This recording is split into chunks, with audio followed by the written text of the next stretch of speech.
চাকরি প্রত্যাশী ভাই ও বোনেরা, আপনারা যারা পরীক্ষা দিবেন আপনাদের পরীক্ষাটি এমসিকিউ হবে। আজকে একটি এমসিকিউ পরীক্ষার প্রশ্ন প্যাটার্ন নিয়ে এসেছি। ইনশাল্লাহ এই প্যাটার্ন থেকে 25 থেকে 30 নাম্বার অনায়াসে কমন পাবেন। শুধু কষ্ট করে সম্পূর্ণ ভিডিওটা দেখেন, আপনি পরীক্ষায় পাস করতে পারবেন।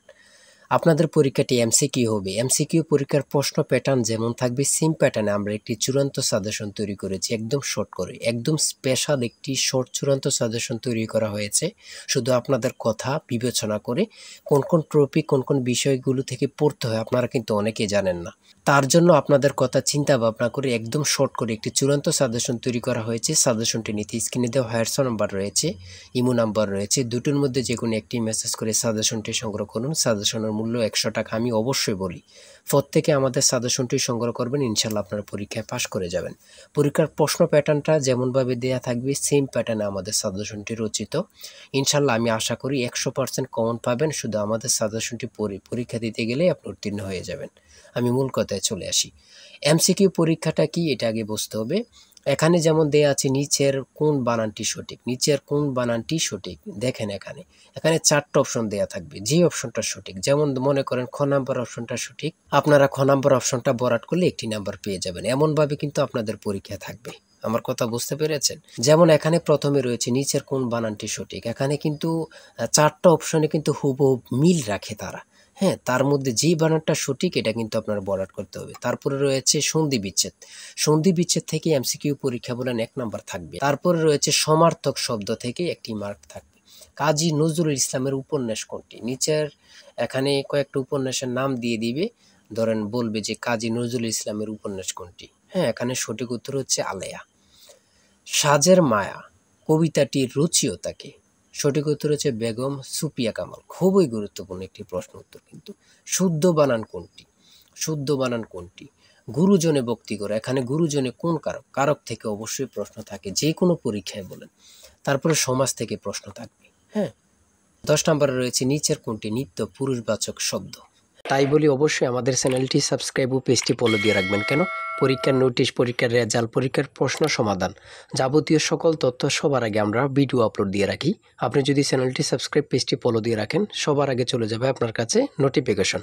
মনে করেন আপনি পরীক্ষা দিয়েছেন, পরীক্ষার প্রশ্ন সমাধান দেখিয়ে দিব, তারপরে রেজাল্টের অপেক্ষা করা লাগবে না, আমাদের চ্যানেলে পেয়ে যাবেন, সকল তথ্য পেয়ে যাবেন। এবং কি নতুন নতুন চাকরির তথ্য পেয়ে যাবে। সার্কুলার দেওয়ার সাথে সাথে আমাদের চ্যানেলে আপলোড দেওয়া হবে। আপনি শুধু আমাদের চ্যানেলটি সাবস্ক্রাইব, পেজটি ফলো দিয়ে রাখলে সবার আগে চলে যাবে আপনার কাছে নোটিফিকেশন। তাই অবশ্যই চ্যানেলটি সাবস্ক্রাইব, পেজটি ফলো দিয়ে আমাদের মেম্বার সদস্য হয়ে আমাদের সাথেই থাকবেন। হ্যাঁ, এমনভাবে কিন্তু আপনাদের পরীক্ষার প্রশ্ন প্যাটার্ন থাকবে। 11 নম্বরে কি রয়েছে আমরা দেখি। 11 নম্বরে রয়েছে উজানের কই বাগধারাটির অর্থ কি? অর্থাৎ বাগধারা থেকে আপনাদের একটি প্রশ্ন থাকবে।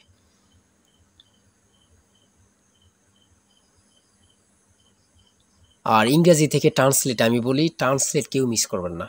ট্রান্সলেট, তারপরে নাউন থেকে, তারপরে প্রিপোজিশন থেকে, তারপরে বিভিন্ন ধরনের নাউন থেকে কিন্তু প্রশ্ন থাকবে। যেমন কেটল, এটা কি common noun, abstract noun, collective noun নাকি প্রপার নাউন? এমন ধরনের কিন্তু প্রশ্ন থাকবে ভাই, এটা কিন্তু বুঝতে হবে।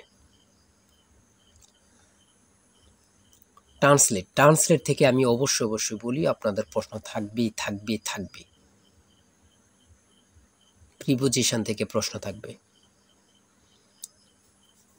কারেক্ট স্পেলিং থেকে প্রশ্ন থাকবে।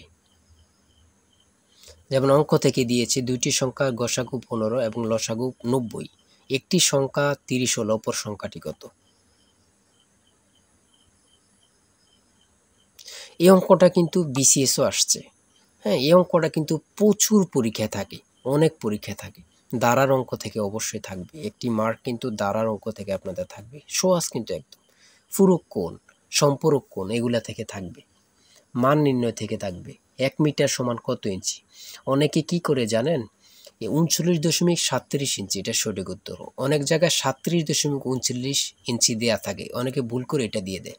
ধরেন এখানে 39.37 ইঞ্চি, এই 37টার প্রথমে দিল, তারপর 39 দিল। অনেকে মিস্টেক করে ফেলে কিন্তু।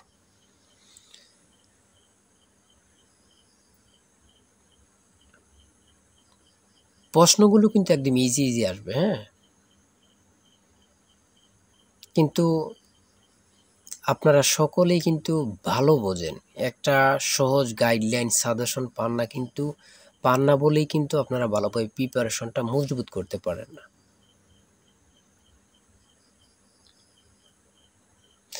মানুষের গায়ের রং কোন উপাদানের উপর নির্ভর করে? মেলানিন। বাংলাদেশের প্রথম কয়লা নির্ভর বিদ্যুৎ কেন্দ্র কোথায় অবস্থিত? এটা কিন্তু সবারই জানার খুবই গুরুত্বপূর্ণ, বড়পুকুরিয়া, দিনাজপুরে। জাতিসংঘের নিরাপত্তা পরিষদের অস্থায়ী সদস্যপদ কত সময়ের জন্য? 2 বছর। বাংলাদেশের বিদ্যুৎ বিতরণ সংস্থা কয়টি? 6টি। ইউএনডিপি এর সদর দপ্তর কোথায় অবস্থিত? New York.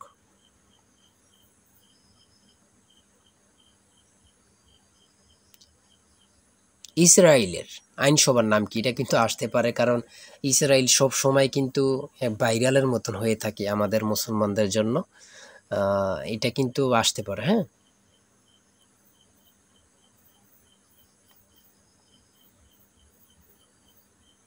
59 নম্বরে রয়েছে গণতান্ত্রিক মূল্যবোধের ভিত্তি কোনটি? উদারতাবাদ। সর্বশেষ রয়েছে 60 নম্বরে সুপ্রিম কোড হলো একটি কোড অব রেকর্ড। এ কথা উল্লেখ আছে কোন সংবিধানে? 108 নং অনুচ্ছেদে কিন্তু উল্লেখ রয়েছে। এতটুকুই, ঠিক আছে। এমসিকিউ পরীক্ষা মানে এতটুকুই। আমি অবশ্যই বলি, প্রত্যেকে আমাদের সাজেশনটি সংগ্রহ করবেন, একজনও মিস করবেন না।